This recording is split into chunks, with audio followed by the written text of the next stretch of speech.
Welcome to Ninon Speaks. I'm your host, Ninon de Rosa, and my co-host is AJ Dean. Sit back and enjoy the show. Welcome to Ninon Speaks. I'm Ninon de Rosa, your host, and also your advisor. I'm trying to help you get on the right tracks, and if we can do any help to you with Ninon Speaks, that's what we want to do. So that's why we have you as guests.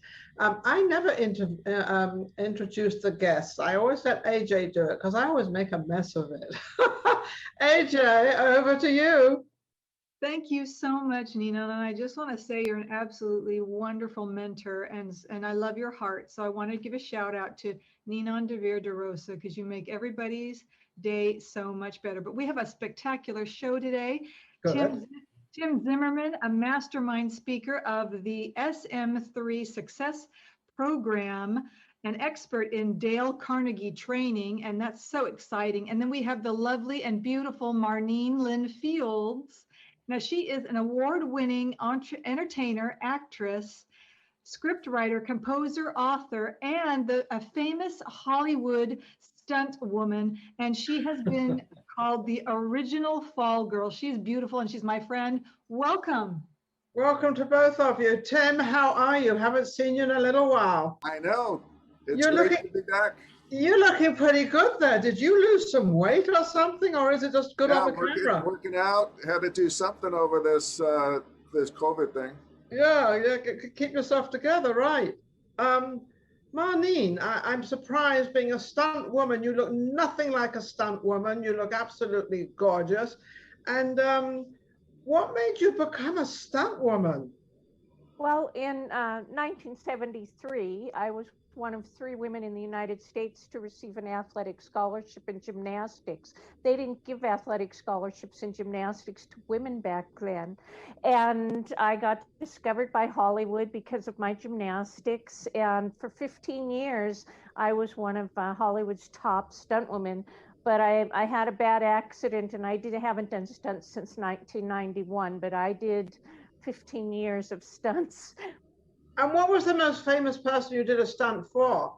Okay, well, this is very easy. I'm the girl Clint Eastwood punched off the moving train in The Gauntlet, and I went off the train backwards with a half twist. Clint Eastwood directed me, and I'm in the scene with him. I got to beat him up inside the train and kick him. Oh, and then you remember the famous scene? She says, "You wouldn't hit a lady, would you?"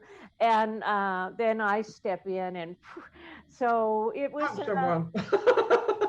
That was one of the most dangerous stunts a young girl performed on film that year, because you can get sucked back under the train very easily and crushed.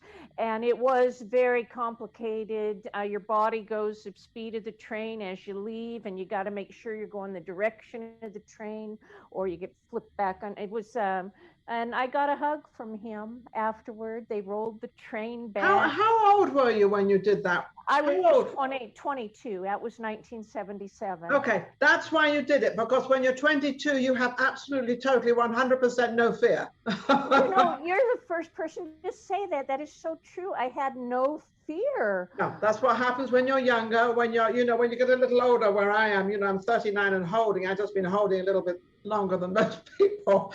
But all right. You look a lot younger than that. Tim, no remarks now, Tim.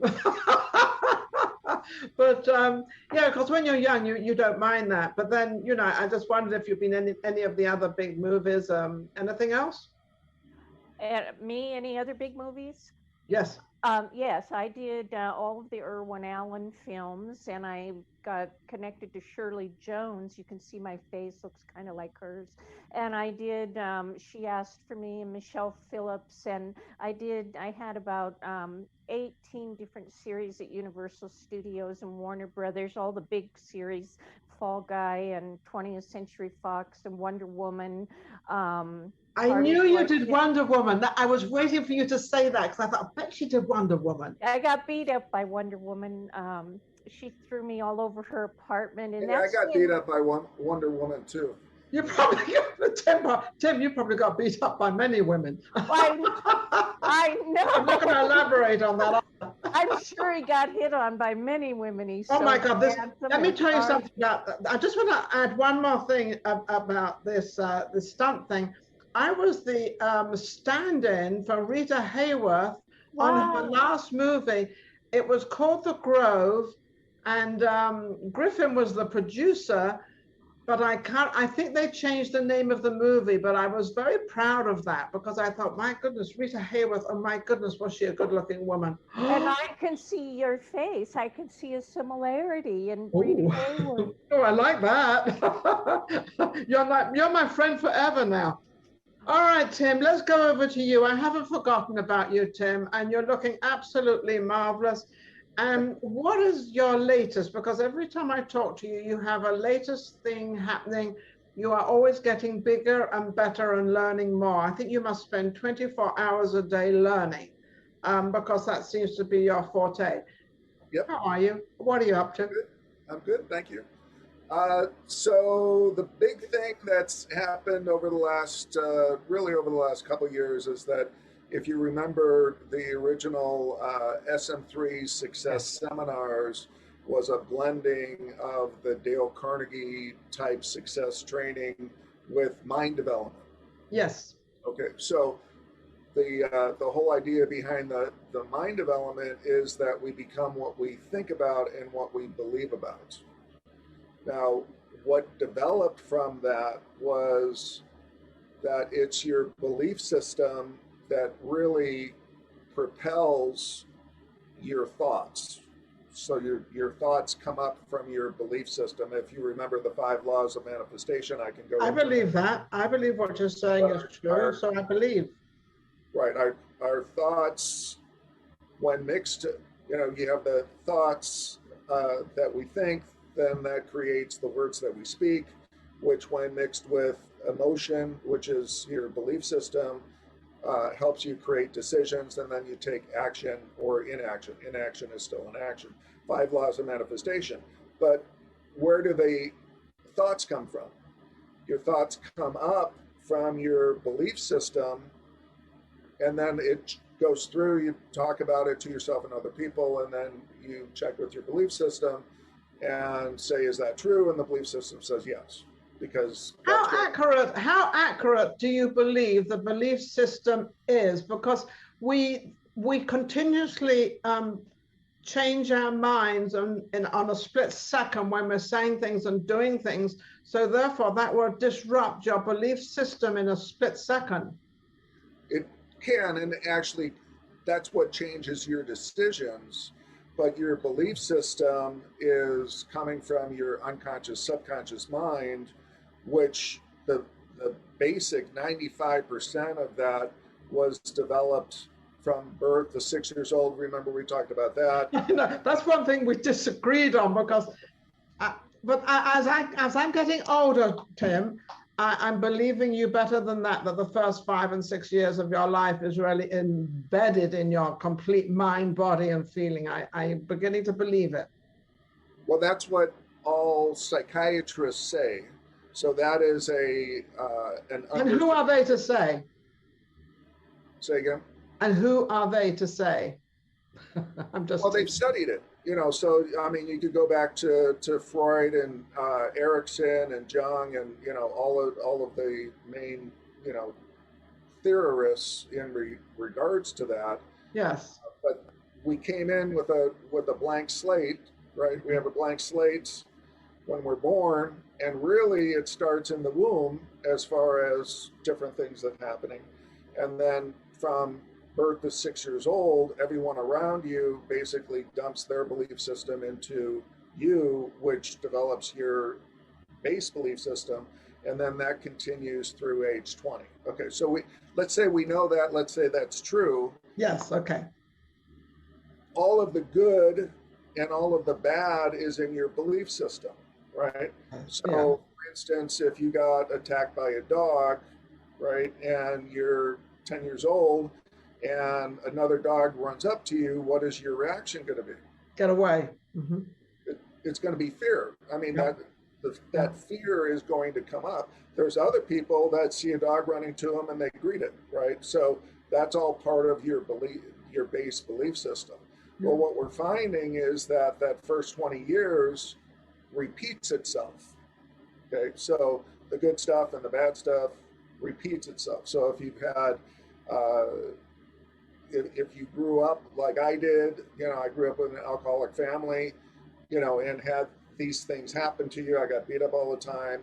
That's what develops your personality traits and your behaviors.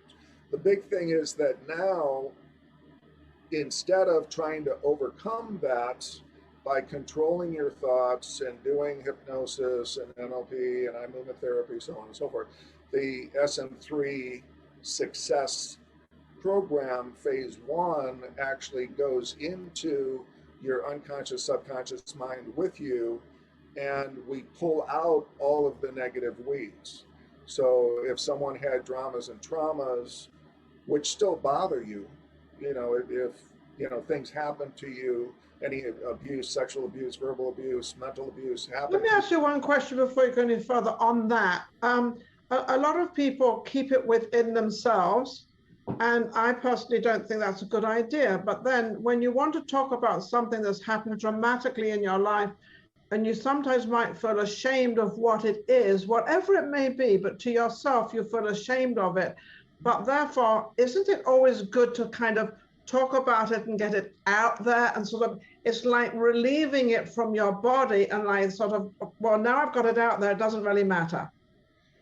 Well, what we're finding is that talking about it, all that it does is reiterate and actually burns it into what neuroscientists call your neuroplasticity deeper, because you're feeling that negative emotion again while you're talking about it. So with this system, with the SM3 Ultimate Success System, phase 1, people don't even need to tell me what the trauma was. Like if someone got raped at an early age, they might feel, they don't want to talk about it. Right. In other words, if they feel shame and guilt, they don't want to talk about it, but they don't have to for us to get rid of it. We can actually pull that experience and either eliminate it or neutralize it in their unconscious, subconscious, so it doesn't bother them anymore. Okay. Actually, Marneen, this is a great discussion, and Tim is always so interesting. Is there anything in your mind or whatever's there that you feel you would, like he just explained, that you don't have to get it out if it's that bad because you feel ashamed of what it may be, and that he could actually get it out without you saying anything? How do you feel about that?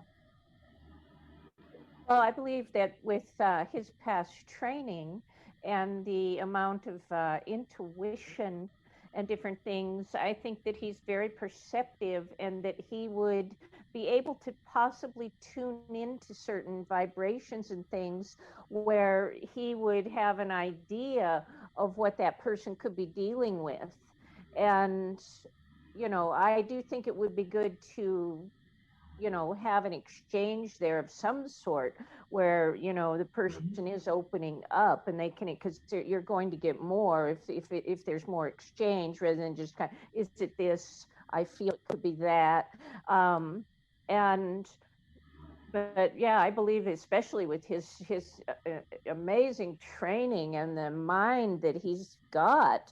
Do you have something right now that you would like to ask him to see how he could rectify it, or how he could get into your mind? Well, he knows, we've met a couple times and worked together a little bit, and he knows a few things about me. I guess that if there was something that I would like to, I think that, I'm really sensitive and vulnerable, and I would like to be able to be stronger and I should stand behind all these, accomplishments with more success. But because in my childhood, I was never given a compliment, and I was, beat down in different things, I would like to be able to get on that phone and, you know, have more strength in the way I maybe present things. Okay, Tim, how can you address that? Why don't we address that right now? Well, the real aspect about that for what I do, what we found to be most critical, or the real key to getting rid of whatever the root cause is actually going back to it, you know, going back to in memory the first time something happened where someone didn't feel confident, or they felt unlovable, or not good enough, not smart enough, not beautiful or handsome enough. And in going to that particular root cause, that memory, what we can do is use what we call the SM3 mastermind cleanse protocol, which is on a video so people can do it themselves, or if they hire me to do custom work with them, we can fine tune it to the specific incident. And then in doing the protocol, basically it pulls it from the unconscious, subconscious, and replaces it with a positive.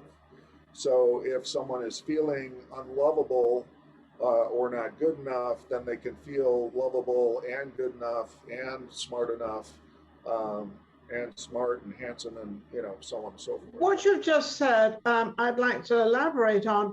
Is there any time in our lives that we feel like 100% good about ourselves? Because what I noticed with the world of people, and I deal with a lot of people, they're always putting themselves down. There's always the bad things. And I'm not that type of person, as you probably know, Tim. I'm more of a smiley up person.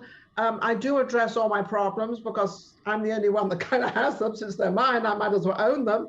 But I do try to get rid of them. But is there any time in our life that we can actually feel 100% that we're there and we're fine with ourselves?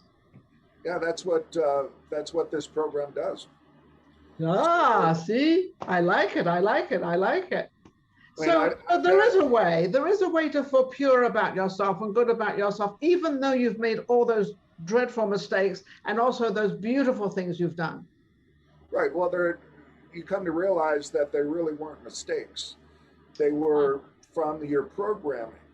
So if you're programmed negative because your parents were negative, and your parents, you know, went through, you know, World War II, and their parents went through World War I, and their parents went through whatever other conflict there was, all the way back to Adam and Eve, and, you know, Cain, you know, murdering Abel, and, you know, so on and so forth.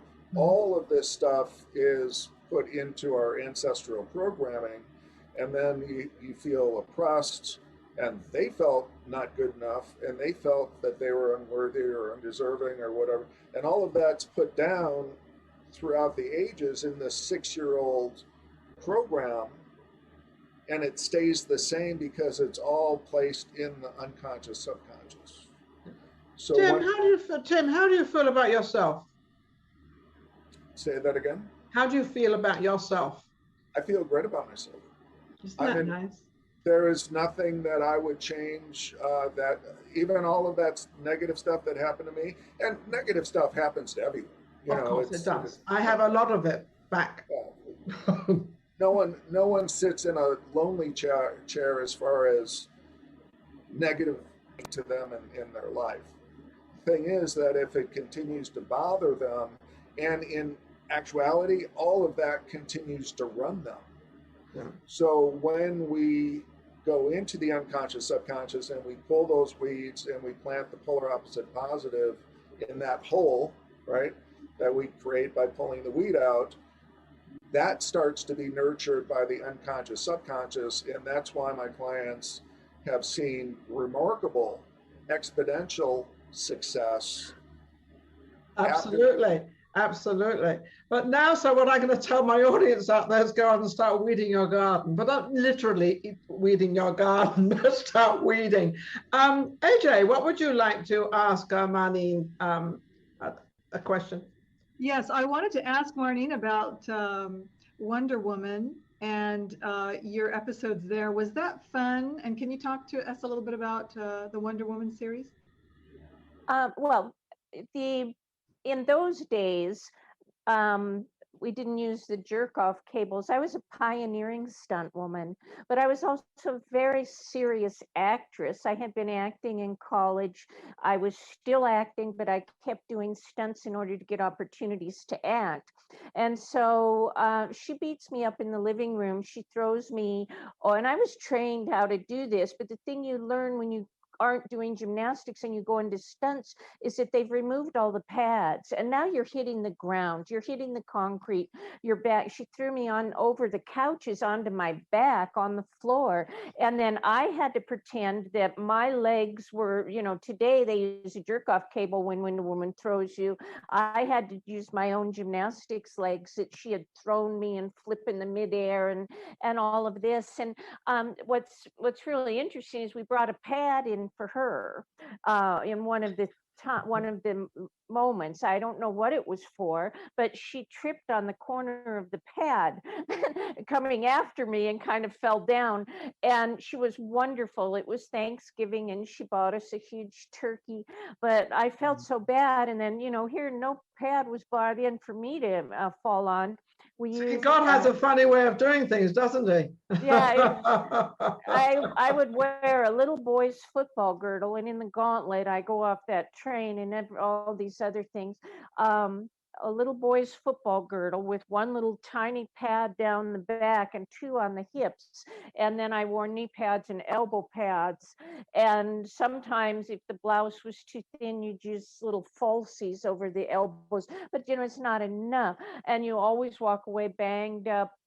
Something always goes wrong, and you're always, but I was one of the, if not during those years, Wikipedia lists me as the top Hollywood stunt women of the 70s and 80s, one of the most prominent. And, I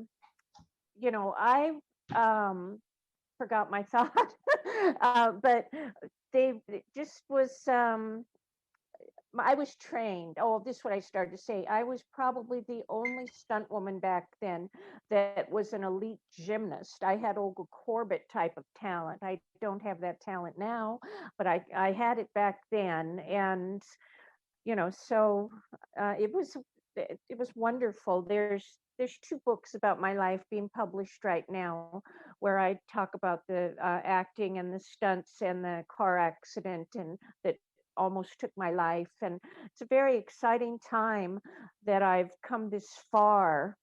You sound like a cat with 9 lives. Yeah, it's so true. But I wanted to mention that as a young child, from the time I was 8 until I was 28, I was never allowed to speak to my father. I was told to shut up and go to my room. I couldn't say one word.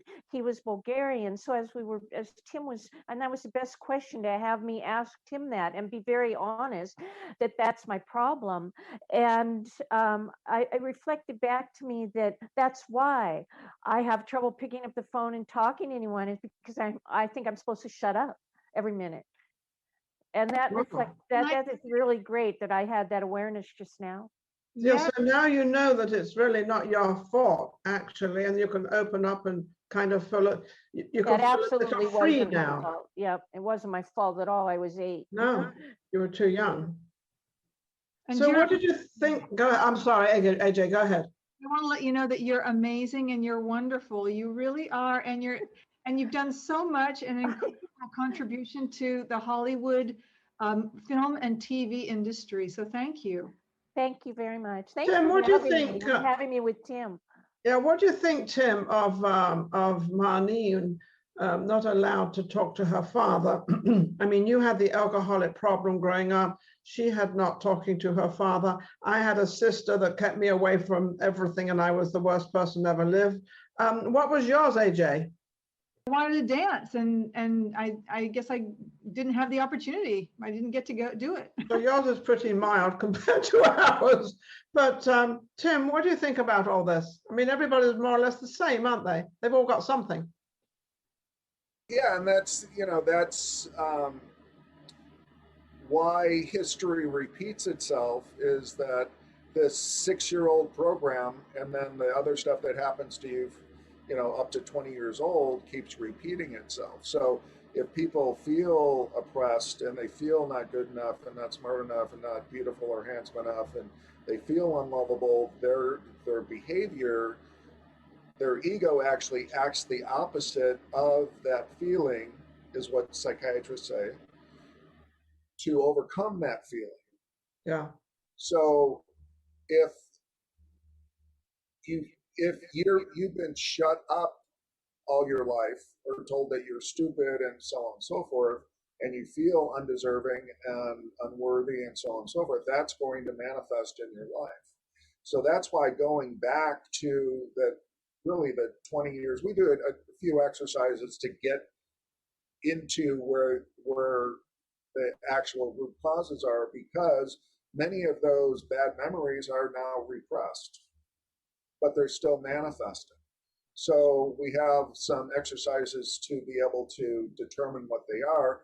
The main exercise is to do what I call a timeline lifeline, where we do a vertical timeline, a horizontal timeline of the stuff that's happened to people, so we can see the patterns. Yeah. So if someone has the same type of relationship, and they, date a bad guy and date a bad guy and date a bad guy, and Tally ho the cat.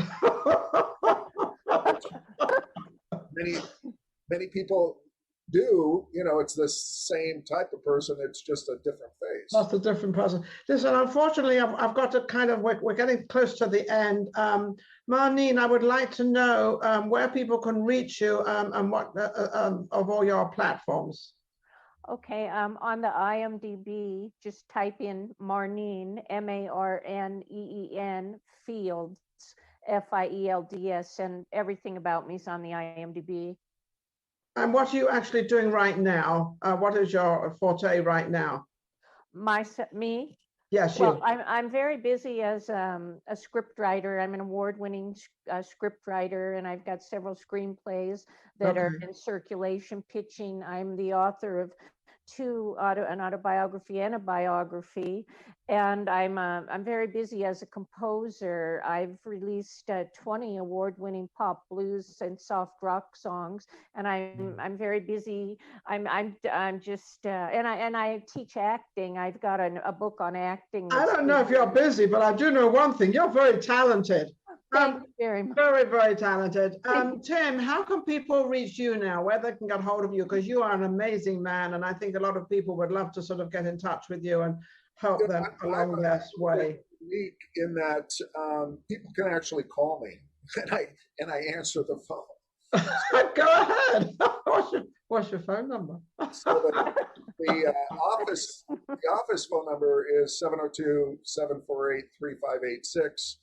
You can see more at sm3success.com. So that's sm3success.com. AJ, I think we're coming close to the end of our show. This has been amazing. We have learned so much. Marneen, with her inspiration, her talents, and also Tim Zimmerman, he just reaches out all the time to everybody, and anybody out there that can get in touch with him and kind of sort their lives out. Probably need it more now than they've ever needed it, because of the COVID-19 and the lockdown has sort of given people a lot of time to sit at home and think about their lives.